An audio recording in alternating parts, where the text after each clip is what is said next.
Hello, Capricorn. This is a reading for Capricorn sun and rising signs for the month of March 2020. If you're a Capricorn sun, I suggest you also look up your rising sign. This reading right now is actually going to be, if you're a Capricorn sun, this is going to be more of an archetypal Capricorn reading for you. More specifically, this is a Capricorn reading for the Capricorn risings. It's still going to be applicable to your sun. It's just that it's going to be more specific to the areas of your life if this is your rising sign. So be sure to look up both. They're going to give you different meanings and extra layers to the way this reading can be utilized for you. So Capricorn, uh, this month looks pretty good for you. We started out, I'm actually going to talk about the full moon in Virgo that occurred last weekend on February 27th.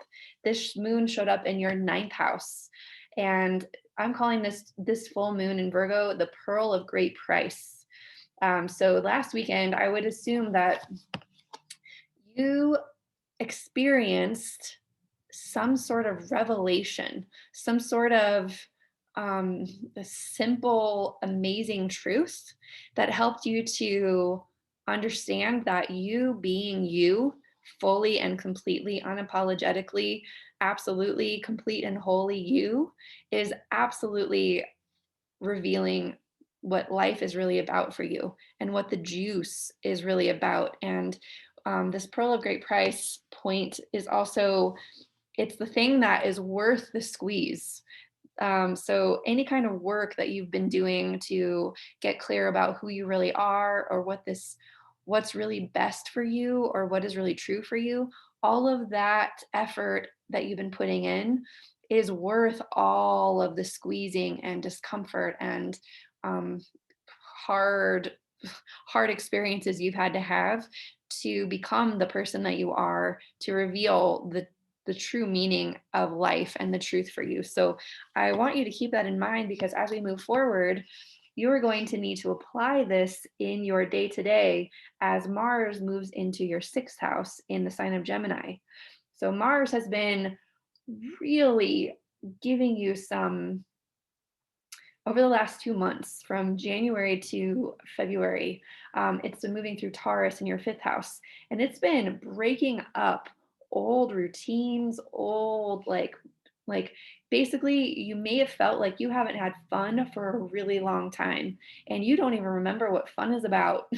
And I would say in the last 2 months, you started asking yourself, like, I want, like, this is not the way I want to be experiencing my life. This does not feel pleasurable to me. This is not in my highest joy and excitement. And you may have had a lot of experiences that just sort of broke you open and broke through certain thresholds or roles or rules that you had on your life that were not allowing you to really explore and experience the joy and pleasure.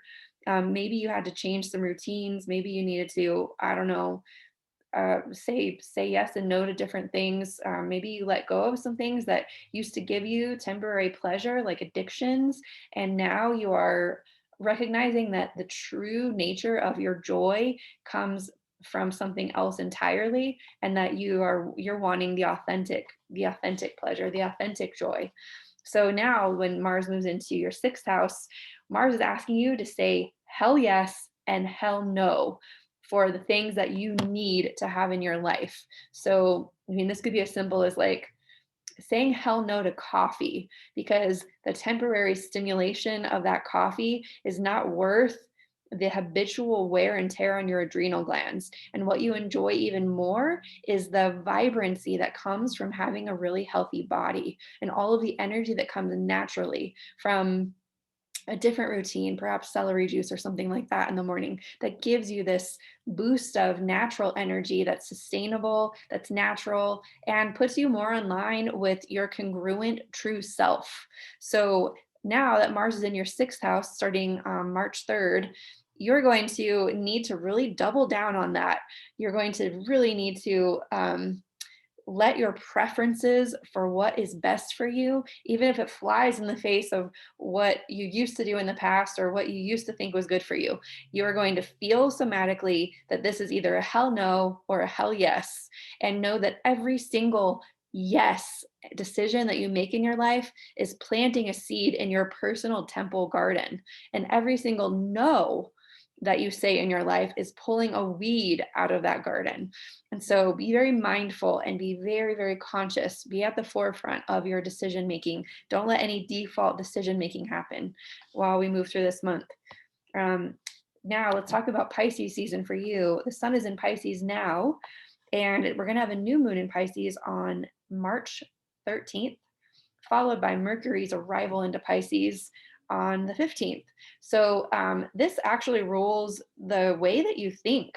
I bet that you've had an opportunity to completely adjust your mindset and your thinking around the way that things work, the way the universe works.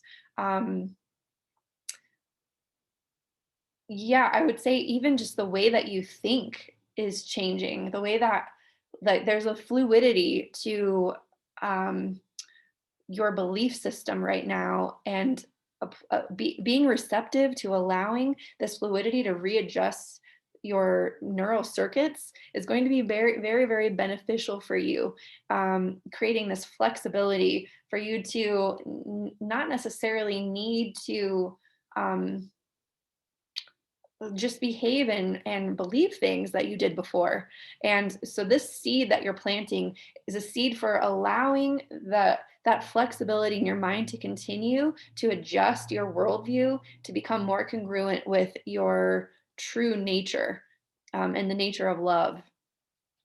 And Mercury will back it up. Mercury is going to give you all the feedback. You're going to get epiphanies, dreams, inspiration, struck. Like expect to like have a paper and pen nearby, because Mercury is going to be giving you your mind so much to chew on this month, so much for you to assimilate and readjust and reconfigure and then recite out to the people that are in your life. So be very, very ready, willing, and able to accept these new ideas that are coming to you right now. And then what this is going to do is it's going to prepare you for a big shift that's going to happen on the 20th and 21st as the sun and Venus move into Aries. When this happens, they're going to be moving into your fourth house of home. So I would expect huge announcements about something about your home being shifting. There may be maybe a move, maybe a new opportunity for you to, I don't know, feel like you belong somewhere else, feel that you belong somewhere in the world.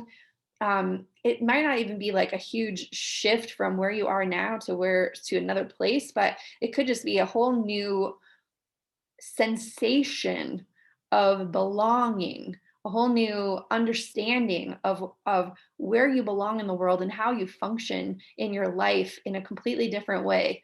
And so just be aware that this is shifting. Sometimes Aries energy can be difficult for Capricorn risings, or if you're Capricorn sun, the difficulty could lie in a different space. But it could, if you're not really honoring your individuality and the things that make you a special, unique soul, then you may actually feel a lot of like kind of struggle during Aries season. It could actually feel debilitating. You could feel like you need to go in and nurture yourself even more. And I would say that that's just because you're not fully stepping into the congruence of who you are. And this year, that can be very different. If you're listening to this, please put into practice everything that I'm saying and really, really, really step into the wholeness and the individualisticness of who you are, because it's going to really, really change and shift the way you show up as your legacy. And that is going to be revealed to you on March 28th with the Libra full moon. This is showing up in your house of legacy. So you will see some incredible reflection of how you're impacting your life and the people in your world, and just the purpose that you are here on this planet existing as you are. So I expect this Libra moon to be really, really beautiful, a beautiful gift to you, Capricorn, to see something that could feel really fulfilling for you. So Capricorn, this is what I have for you astrologically, but I'm going to pull one Archetypes card for you to carry. Oh, this is the one that wants to come out. The Hunter again. This is so interesting. I pulled this card for Virgo also. So there, you may just listen to the Virgo reading. This is interesting for me specifically because I'm a Virgo sun and I'm a Capricorn in my first, I read myself as a Capricorn rising, even though I've got Sagittarius right on that line, but all these, the way my houses line up is as Capricorn. So very, very interesting that the Hunter came out for both of those. I'm going to read it for you. Wow, I really need to be paying attention to this Hunter energy in my life right now. This is number 9. Hunter. The seeker, the pursuer, the predator. The hunter hunts. They are on a precise mission with an aim. To return home empty-handed would be to fail, which is not an option in the hunter's eye. This archetype will journey far and wide, seeking the prize that calls its heart or stomach. Tales of bravery and feats of strength often result, creating a life full of adventure. The hunter is skillful, quick, decisive, and results-oriented. Like the great hunting goddess Artemis, which I exclaimed to the Virgo that she needs to look up Artemis. Maybe you do too, Capricorn. She's a feminine earth huntress, so might be a really good archetype for you to research. That's me telling that to myself, actually. Who carries her quiver on her back. The hunter typically has a weapon of choice. When this card appears, it is critical that you ask 3 questions. What am I hunting? Why am I hunting it? And is the weapon I hold so tightly in my grip truly needed for the task at hand? When in light, it's focused, energized, respectful, and seasoned. When in dark, it's irresponsible, violates, violent, and poaching. Study the Greek goddess Artemis. Notice her nuanced relationship to the moon, the earth, and the feminine. Predator honors its prey with a precise and skillful hunt. The hunter deeply reveres the life it aims to take. When you activate the hunter archetype, you are aligning your energy with the great creatures of the world, the lion, the wolf, the tiger, the shark. Do so with care. Okay, Capricorn, powerful and interesting, intriguing to say the least. I wish you the most incredible month. If this video was valuable to you, please like it, comment in the comments if you feel compelled, share this video with other Capricorns, and please subscribe to my channel. I am making videos consistently for the unforeseeable future, and I would love for you to be seeing my videos. So please subscribe, and I will see you next time.